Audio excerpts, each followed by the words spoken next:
ಲೋಕಸಭೆ speaker Om Birla ವಿರುದ್ಧ ಕಾಂಗ್ರೆಸ್ ಸಂಸದರು ಅವಿಶ್ವಾಸ ನಿರ್ಣಯ ಅಸ್ತ್ರ ಹೂಡಿದ್ದಾರೆ. ಲೋಕಸಭೆಯ ಪ್ರಧಾನ ಕಾರ್ಯದರ್ಶಿಗೆ ಅವಿಶ್ವಾಸ ಗೊತ್ತುವಳಿ ನೋಟಿಸ್ ಕೂಡ ಸಲ್ಲಿಕೆಯಾಗಿದೆ.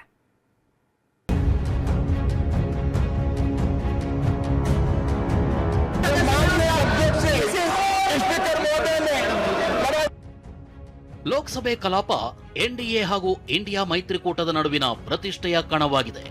ಒಂದ್ ಕಡೆ ನರವಾಣೆ ಪುಸ್ತಕ ಟ್ರಂಪ್ ಜೊತೆಗಿನ ಡೀಲ್ ಮುಂದಿಟ್ಟು ಇಂಡಿಯಾ ಕೂಟ ಬಲೆ ಹೆಣಿತಾ ಇದ್ರೆ, ಆಡಳಿತ ಪಕ್ಷ ವಿಪಕ್ಷಗಳ ಮಾತಿಗೆ ಕಡಿವಾಣ ಹಾಕೋ ತಂತ್ರ ಹೂಡಿದೆ.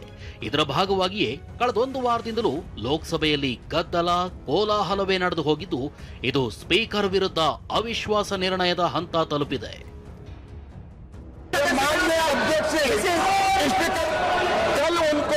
ವಿಷಯ ಇಷ್ಟೇ, ಕೇಂದ್ರದ ಬಜೆಟ್ ಮೇಲಿನ ಚರ್ಚೆಗೂ ಮುನ್ನ ರಾಹುಲ್ ಗಾಂಧಿಗೆ ಅವಕಾಶ ಕೊಡಬೇಕು ಅನ್ನೋದು ಇಂಡಿಯಾ ಮೈತ್ರಿಕೂಟದ ವಾದ. ಯಾಕಂದ್ರೆ ರಾಹುಲ್ ಗಾಂಧಿ ಕಲಾಪದಲ್ಲಿ ಮಾತನಾಡಿದಾಗೆಲ್ಲ ಮಾಜಿ ಸೇನಾಧಿಕಾರಿ ನರವಾಣೆ ಅವರ ಅಪ್ರಕಟಿತ ಆತ್ಮಚರಿತ್ರೆಯ ಪ್ರಸ್ತಾಪ ಮಾಡ್ತಾರೆ.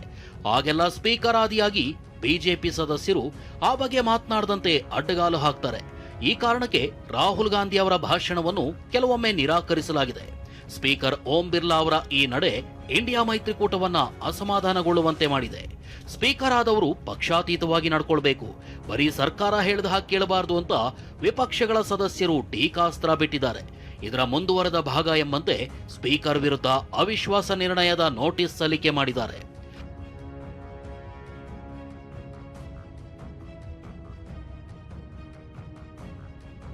ರಾಹುಲ್ ಗಾಂಧಿ ಮಾತನಾಡಲು ಅವಕಾಶ ಕೊಡದ ಆರೋಪ.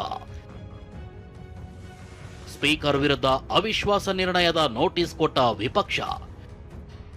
ಕಾಂಗ್ರೆಸ್, ಡಿಎಂಕೆ, ಎಸ್ಪಿಯ 118 ಸಂಸದರ ಸಹಿ ಇರುವ ಅವಿಶ್ವಾಸ ನಿರ್ಣಯವನ್ನ ಲೋಕಸಭಾ ಮುಖ್ಯ ಕಾರ್ಯದರ್ಶಿಗೆ ಸಲ್ಲಿಕೆ ಮಾಡಲಾಯಿತು. ಬಜೆಟ್, ರಾಷ್ಟ್ರಪತಿ ಭಾಷಣದ ಮೇಲೆ ಚರ್ಚೆಗೆ ಅವಕಾಶ ನೀಡಿಲ್ಲ ಅಂತ ಆರೋಪಿಸಿ ನಿಯಮ 94ಸಿ ಮತ್ತು ಕಾರ್ಯವಿಧಾನಗಳ ಅಡಿ ಅವಿಶ್ವಾಸ ನಿರ್ಣಯ ಸಲ್ಲಿಕೆ ಮಾಡಲಾಗಿದೆ. ಇದರಿಂದ ಏನಾಗುತ್ತೆ ಅಂತ ನೋಡೋದಾದ್ರೆ, ಸಂವಿಧಾನದ ಆರ್ಟಿಕಲ್ 94ಸಿ ಅಡಿ ಸ್ಪೀಕರ್ ಪದಚ್ಯುತಿ ಪ್ರಕ್ರಿಯೆ ನಡೆಸಲಾಗುತ್ತೆ. 14 ದಿನಗಳ ಮುನ್ನ ಪದಚ್ಯುತಿ ನಿರ್ಣಯದ ನೋಟಿಸ್ ನೀಡಬೇಕು. ಆರ್ಟಿಕಲ್ 96ರಡಿ ನಿರ್ಣಯದ ವೇಳೆ ಸ್ಪೀಕರ್ ಸಭೆಯ ಅಧ್ಯಕ್ಷತೆಯನ್ನು ವಹಿಸುವಂತಿಲ್ಲ. ಡೆಪ್ಯೂಟಿ ಸ್ಪೀಕರ್ ನಿರ್ಣಯದ ವೋಟಿಂಗ್ ಪ್ರಕ್ರಿಯೆ ನಡೆಸಬೇಕು. ಲೋಕಸಭೆ ಸದಸ್ಯರ ಬಹುಮತದ ಆಧಾರದಲ್ಲಿ ಪದಚ್ಯುತಿ ಪ್ರಕ್ರಿಯೆ ನಡೆಸಲಾಗುತ್ತೆ. ಈ ವೇಳೆ ಸ್ಪೀಕರ್ಗೆ ನಿರ್ಣಯದ ಬಗ್ಗೆ ಮಾತನಾಡೋ ಅಧಿಕಾರವಿದೆ. ಸ್ಪೀಕರ್ಗೆ ಮತದಾನದಲ್ಲೂ ಭಾಗವಹಿಸುವ ಅಧಿಕಾರ ಇರಲಿದೆ. ಪದಚ್ಯುತಿಗೆ 50%ಕ್ಕೂ ಹೆಚ್ಚಿನ ಲೋಕಸಭಾ ಸದಸ್ಯರ ಮತ ಬೇಕು. ನಿರ್ಣಯದ ಪರ ಮತದಾನ ಮಾಡಿದ್ರೆ ಮಾತ್ರ ಸ್ಪೀಕರ್ ಪದಚ್ಯುತಿಯಾಗುತ್ತೆ. ಬಹುಮತ ಇಲ್ಲದೆ ಇದ್ರೆ ಪದಚ್ಯುತಿ ನಿರ್ಣಯಕ್ಕೆ ಸೋಲಾಗಲಿದೆ. ಸದ್ಯ ಲೋಕಸಭೆ ಮುಖ್ಯ ಕಾರ್ಯದರ್ಶಿಗೆ ವಿಪಕ್ಷಗಳು ಪತ್ರ ಕೊಟ್ಟಿವೆ. ಆದರೆ ಲೋಕಸಭೆಯಲ್ಲಿ ಆಡಳಿತ ಪಕ್ಷ ವಿಪಕ್ಷಗಳ ಸಂಖ್ಯಾಬಲ ಹೇಗಿದೆ ಅಂತ ನೋಡೋದಾದ್ರೆ,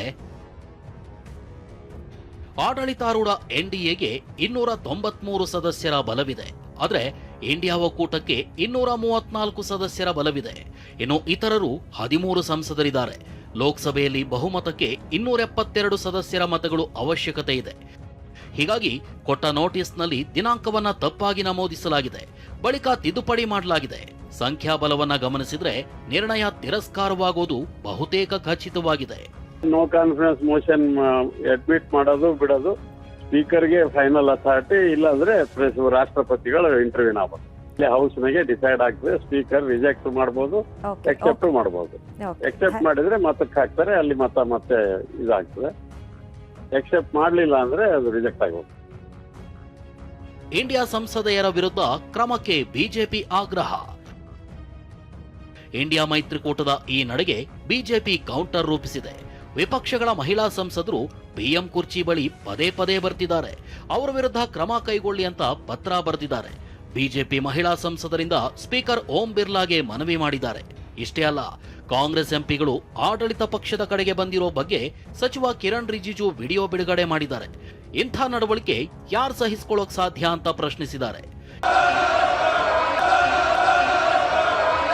ಮಹೇಶ್ ಈರಣ್ಣ, ಟಿವಿ9, ನವದೆಹಲಿ.